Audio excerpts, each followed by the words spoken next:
So this is our session 15 with our interns for loan programs, lesson 5, and we're going to be discussing the Freddie and Fannie loan products today.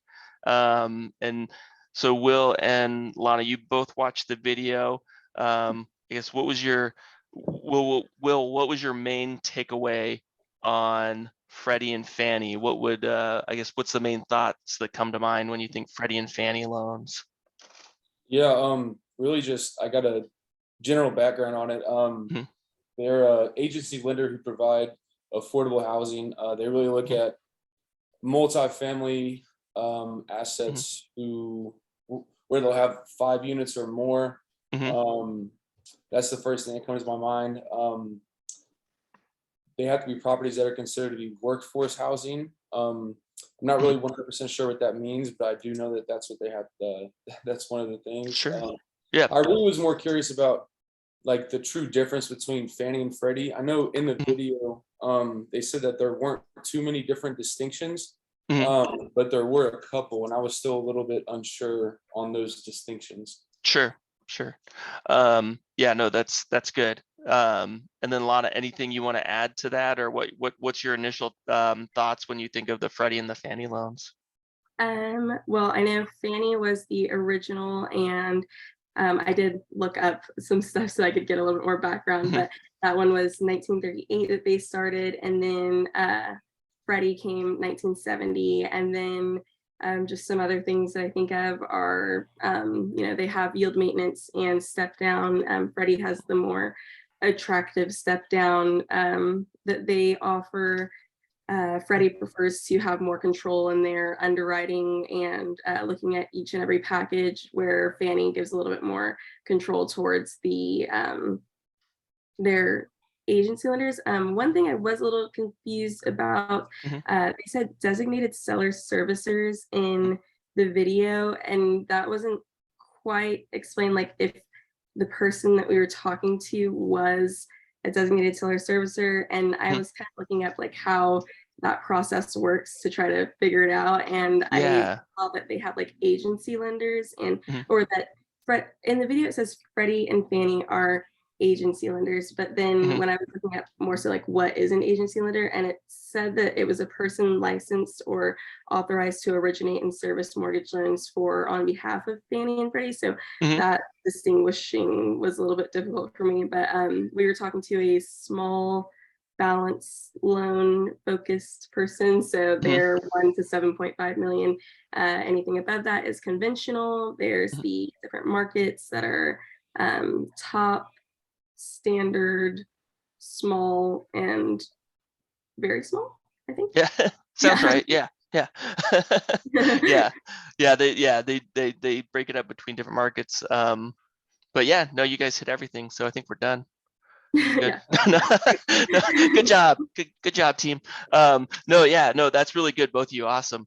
So yeah, let's dive deeper into it and kind of answer some of the questions. And um, man, sounds like you know more than me on the dates on the 1938, the 1970. But yeah, so the differences on it, and Fannie was established like we 1938 a long time ago, and it's geared towards affordable housing, and it's not just apartments, it's just affordable housing altogether. So when that time comes and you guys go and buy your first home and everything, you're going to find Fannie Mae written all over the forms you're filling out, because they control that individual owner process too with what they do.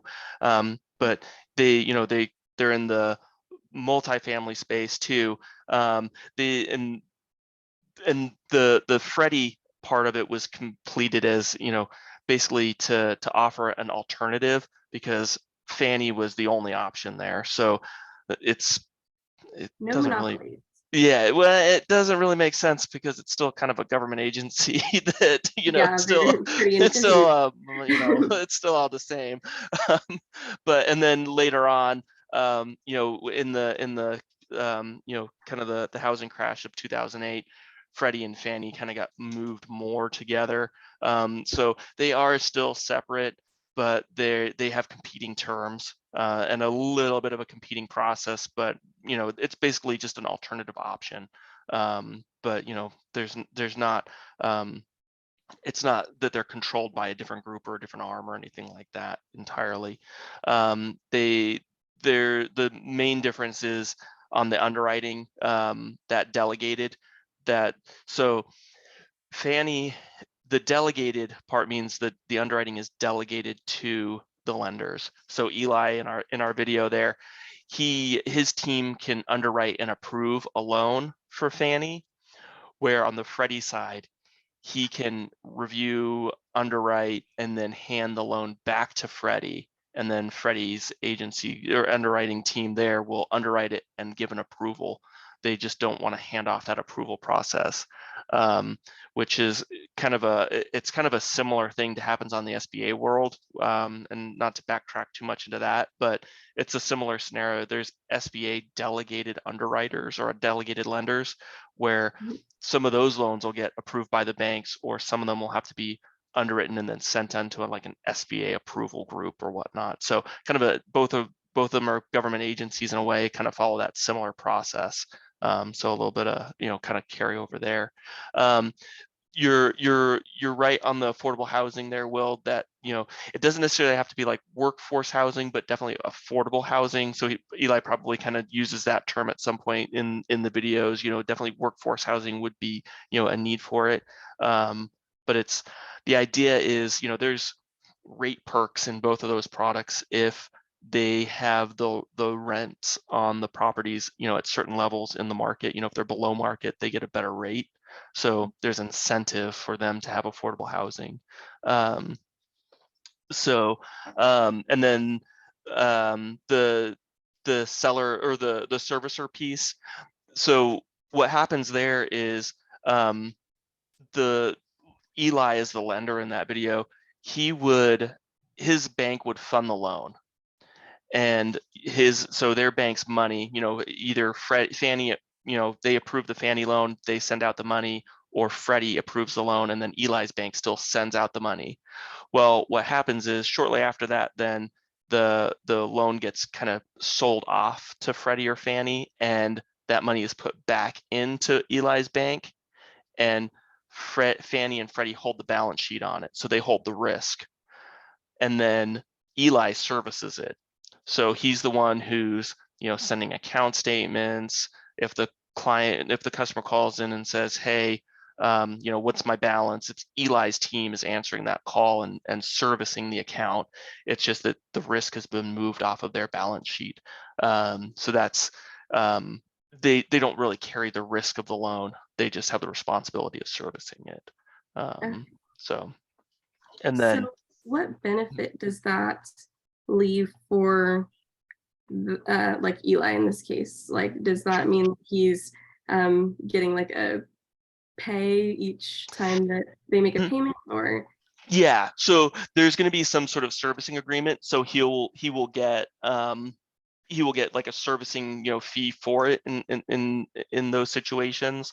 The main benefit is if Eli's got $1 million to lend and he lends it out to somebody, he doesn't have his $1 million anymore.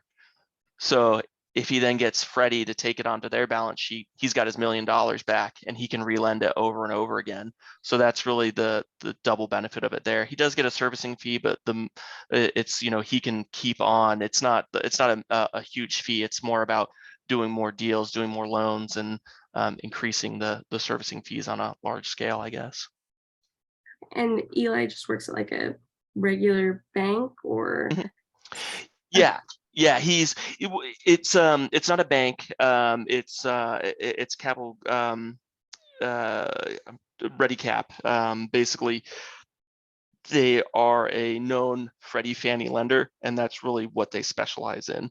They're not a bank that you could go in and open an account at, basically. Okay. They're a transaction lender, basically. Yep. And then, just like you said, they have different markets, a top market, standard markets, small markets, and that'll dictate kind of what they are able and willing to do as far as terms. Obviously top market, they're going to do more leverage, better rates. things like that. Small markets, they might just kind of shy away from and say, yeah, it's too small for us to be involved in.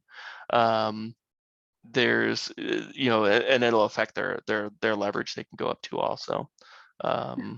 Yeah, was that, I think that I wrote something about that with the standard and top is more so what they're looking for, and they can get like up to 80% loan to value, and then small Yep. and very small can do like 75% loan to value, but it's not really what they're Yeah. looking to get to. Yeah, and those small markets can get much smaller than 75 even. They can really limit it depending on the market itself. But yeah, the max they can do is 80. That's definitely a push. That's kind of the perfect scenario. Yeah. But the small markets will get down lower than that for sure. And then there's the property types. They'll do some stuff with that's not just necessarily apartment complexes. It does have to be 5 units or more, but they can do some mobile home stuff. Senior living will fall into the affordable housing, and then student housing will fall into that also, on some categories of it, as long as it hits the criteria. And then also one thing that's interesting to note, it covers mixed use. But it's So they have case to case things where it's like it has Yep. to be 40% or less that's commercial, right? Exactly. Yep. So sometimes you'll see, and there's different scenarios for mixed use. Sometimes you'll have the retail stores with the apartments on top. And sometimes that one's tough to get to that 40% because it's normally 50-50, Yeah. retail on the bottom, apartments on top. Sometimes, there's a large apartment complex out here that actually has a convenience store and a dry cleaner in the actual apartment complex. So that's the sort of scenario where, maybe 5% of it at best is commercial, but they don't want to count that out because it's kind of part of the apartment complex and whatnot. So that's the sort of thing that it can encompass also. So the property types for this are like apartments, mixed use, senior living, mobile homes, and student housing. Yep, apartments being the main one, but yeah, those other, kind of case by case, those other ones, mobile homes, senior living, and student housing will fit into it. The mixed use is just if there happens to be a non-residential component to it, they'll still get it done. So. And then they're very big on the occupancy piece. That's basically a gatekeeper. They don't want to do the build it and they will come sort of scenario financing. It needs to be fully occupied, 90% or above. They're not looking for the property that was just built and ramping up. They need to have those tenants in there. And there are some situations where if it's built and ramping up, if it's you're working with somebody who's got maybe 85% occupied, and they're going to have it occupied within a short period of time, then you can start the process, but they need to show a rolling 3-month history of 90% occupancy before they'll actually fund the loan. So it's 90 days of 90% occupancy. And then these are non-recourse loans. So that's a good win right there. Clients always like to hear that word. And then anytime they say non-recourse, they always throw in the caveat of the standard carve-outs. So non-recourse is, yeah, as long as you didn't commit fraud or anything like that. So, any questions on that, on what we've covered so far? I don't think so. I'm just checking my notes. It's kind of how I find my question. Sure. No, understandable. And we'll go over it at the end again, and if there's any questions that pop up between then and now. And then they're looking to make these loans for affordable housing. So they're trying to keep the cost down. And there's kind of two ways that they do that. One is the rates are pretty competitive. I think in the video, the rates that Eli is discussing, just those just aren't available anymore. Rates are sneaking up on us. But still, the rates on Freddie Fannie stuff is mid fours right now, which is very competitive. On compared to where some other options are.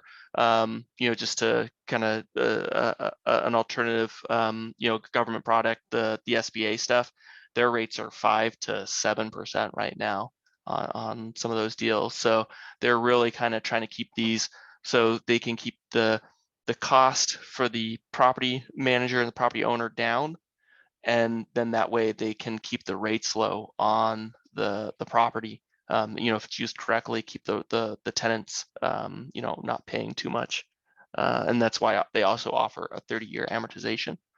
So obviously, if you amortize that payment longer, keep the payment down, by paying less principal, and can accommodate lower tenant lease rates on the property.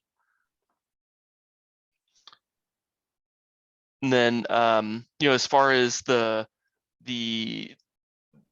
cost for the product, there are some fees associated with it.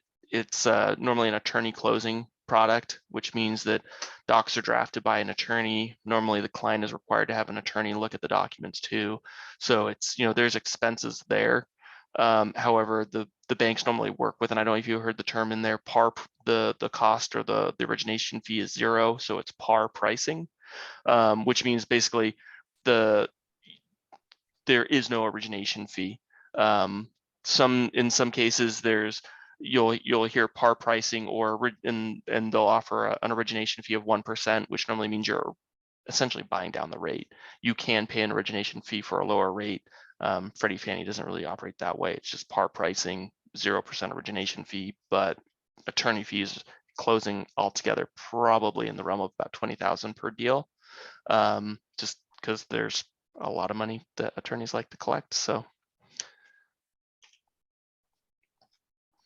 the other pieces, when they're looking at these deals, they want to make sure that the sponsor on the deal or the owner of the property has experience, and that this is not something that they're just sliding through. Even though they're trying to make it as affordable as possible, they're trying to make sure they're not just sliding it through on the the skin of its teeth to hit the numbers. They do quite a bit of stress testing on it, which means that they're going to take that that payment on the property. They're also going to say, well, what about maintenance and replacement cost and repairs for each unit? So they're basically going to deduct $250 from per unit for the cash flow on the property. They're also going to stress test the property with a vacancy factor that they're going to use. They're already looking for a high vacancy of 90%, but they're also going to add a 5% additional vacancy to stress test the cash flow and say, if we get to 85, does this still work? And then also they're going to stress test it by saying, what if fees and expenses go up on this property, like insurance? They multiply that by 10, or no, it's a 10% increase to insurance to stress test it further, just to make sure that it's not, there's a buffer. They don't want to be in a spot where they're making loans that they have to foreclose on, basically. And then on top of that, they want to know that the guarantor, or the borrower, the operator, has experience. They're not looking to do a first time a first time borrower, first time operator, so they'll want to see some experience there too. So, but looks like we're down to the 10-minute mark on our meeting. Yeah, I was gonna say, do you want to whenever I do this, I do these for a sorority, and they're always on mine, and I'm like, I'm not paying for the hour. But do you want us to leave them and then you close the meeting and then us just join it again so that we have the time to start over? We can do that. Let's do that, and then we'll start up with some questions and go from there. Yeah. Cool. I'll send out an invite here really quick. I think we can just join the same one as long as we can you? end the meeting. Then we can join the same one, and it should start over. Oh man, you're like a Zoom whiz. Okay, cool. Let's do it.